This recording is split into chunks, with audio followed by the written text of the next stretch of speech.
বর্তমান প্রায় 70 বছর হচ্ছে।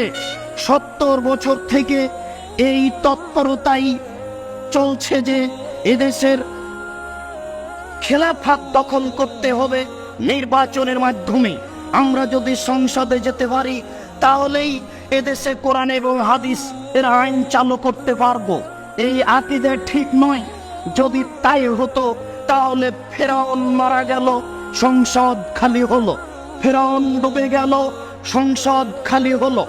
মুসা আলাইহিস সালাম ওই সংসদে বসে দেশবাসীকে বলবেন আল্লাহ একজন, তা না করে মুসা আলাইহিস সালাম নদীর অপর পাড়ে গিয়ে বালুর চরে চরে ঘুরে বেড়াচ্ছেন। ফেরাউন ডুবে গেল, সংসদ বিরান পড়ে থেকে গেল। আকীদার পরিবর্তন ছাড়া কোরআন হাদিসের হুকুম চালু করা যায় না। আদর্শের পরিবর্তন ছাড়া কোরআন হাদিসের হুকুম চালু করা যায় না। আমি একজন দায়িত্বশীল, আমাকে একজন হিন্দু ভোট দিয়েছে, আমি কি তার উপরে কোরআনের হুকুম চালু করতে পারবো?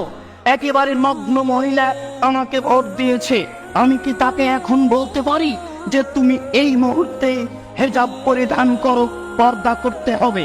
এদেশের যারা সুদখোর ঘুষখোর, অফিস আদালত সুদে ঘুষে পরিপূর্ণ হয়ে আছে, আমি বললাম আজকে তোমাকে এগুলি মানতে হবে, তাহলে কি তারা মেনে নিতে সক্ষম? জি না।